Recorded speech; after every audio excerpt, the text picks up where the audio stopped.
Assalamualaikum warahmatullahi wabarakatuh. Alhamdulillahirabbil alamin hamdan katsiran kama amar. Asyhadu an la ilaha illallah wa asyhadu anna Muhammadan abduhu wa rasuluhu la nabiyya ba'd. Allahumma shalli wa sallim ala hadzal nabiyil karim Muhammadin sallallahu alaihi wasallam la nabiyya ba'd.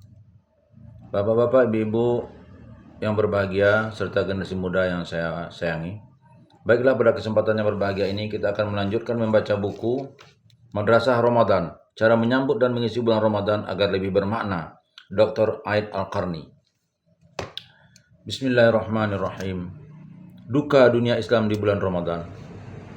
Sungguh agama Tauhid adalah agama kamu semua, agama yang satu, dan aku adalah Tuhanmu, maka sembahlah aku. Quran Surah Al-Anbiya ayat 92. Sungguh orang mukmin itu bersaudara. Quran Surah Al-Hujurat ayat 10. Rasulullah bersabda, perumpamaan kaum muslimin yang saling mencintai dan mengasihi bagaikan tubuh yang jika salah satu anggota tubuh merasa sakit, maka anggota tubuh yang lain pun ikut merasa sakit dan sulit tidur. Hadis riwayat Muslim. Kaum muslimin hidup di bulan ini dalam kondisi yang menyedihkan dan diliputi berbagai krisis. Kaum komunis menyerang kaum muslimin dan menanamkan kekafiran dalam hati generasi muda. Mereka mencuci pikiran generasi muda dengan perekonomian, harta, dan teori-teori ilmiah. Kaum kapitalis selalu mengumbar nafsu syahwat. Mereka gencar menyerang dunia Islam melalui perang pemikiran. Cara yang mereka gunakan biasanya melalui wanita, minuman keras, dan berbagai fitnah kehidupan seperti perbuatan sia-sia, kemewahan, dan senda gurau. Sekularisme juga menyerang pada pemisahan antara ajaran agama dengan kehidupan dunia. Paham ini berusaha mengisolasi ajaran Islam dari punggung kehidupan manusia. Mereka berdalih bahwa agama dapat memecah belah masyarakat. Sekularisme merupakan pemikiran ateis dan kafir. Mereka tidak mengakui seluruh ajaran agama manapun. Freemasonry merupakan pemahaman yang diciptakan oleh kaum Yahudi.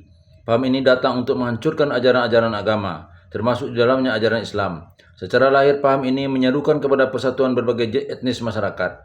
Paham ini memiliki berbagai cara, tradisi, dan kelompok. Pergerakan paham ini dilakukan secara sembunyi-sembunyi, memiliki pengaruh luas dan tumbuh dari paham Zionis. Dunia Islam sekarang sedang mengalami luka. Di antaranya adalah negara Palestina yang terus terjajah. Masjid Al-Aqsa dikuasai oleh bangsa Yahudi. Orang-orang tua, kaum wanita, dan anak-anak menjadi korban, siang ataupun malam.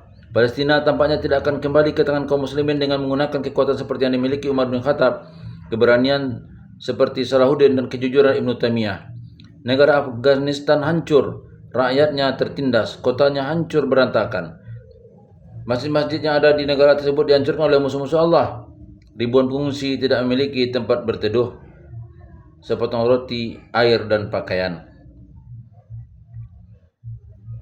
Demikian pula dengan wilayah-wilayah dunia Islam lainnya di negara Rusia seperti Azerbaijan, Uzbekistan, dan Turkmenistan. Negara-negara tersebut mengeluhkan perbuatan zalim, pembantaian, penindasan, dan kelaparan yang mereka rasakan. Apakah ada pihak yang mau memberikan pertolongan kepada mereka? Sedikit kami tambahkan bahwa buku ini kita bacakan pada bulan Desember tahun 2025. Sementara buku ini ditulis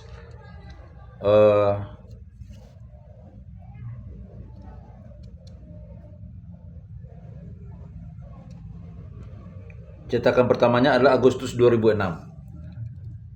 Jadi ada beberapa hal seperti masalah Afghanistan dan mungkin beberapa negara lainnya hari ini telah berbeda keadaannya. Seperti Afghanistan, alhamdulillah sekarang sudah boleh kita katakan sudah tidak lagi dijajah oleh orang-orang kafir. Tapi ya masalah Masjid Al-Aqsa nampaknya masih berlanjut sampai sekarang. Mungkin itu tambahan dari kami. Mengapa Islam terpecah belah? Wahai hamba Allah, kalian adalah bersaudara. Sikap berpecah belah hanya akan melemahkan hati, meski di dalamnya masih terpatri Islam dan iman. Wanita muslimah mendapatkan serangan ketika ingin memakai jilbab, menutup aurat, menjaga kehormatan agama dan dirinya. Generasi muda diuji dengan berbagai hal yang merusak. Selalu mendapat godaan dari setan dan diiming-imingi dengan kenikmatan hawa nafsu. Serangan mengelilingi dunia Islam dari timur, barat, utara, dan selatan. Itu semua dapat menimbulkan perpecahan di antara kaum muslimin.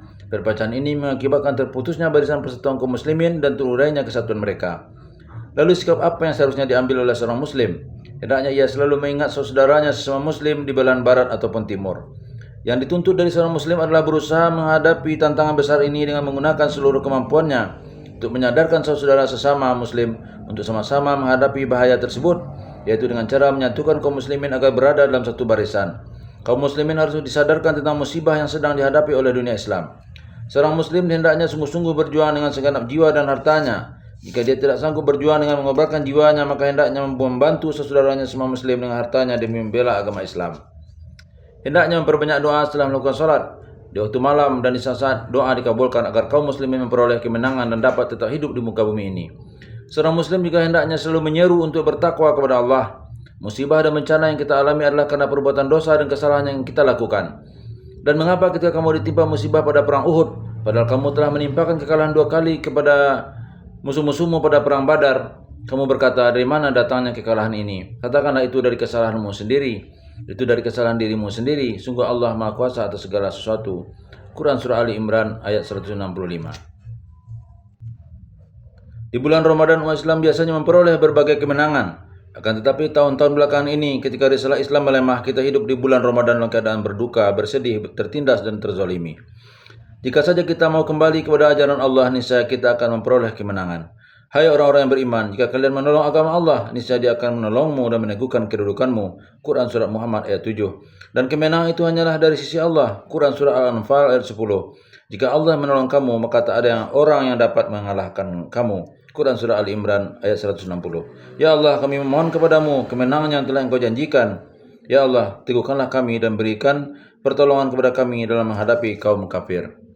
Billahi taufiq wal hidayah. Wassalamualaikum warahmatullahi wabarakatuh.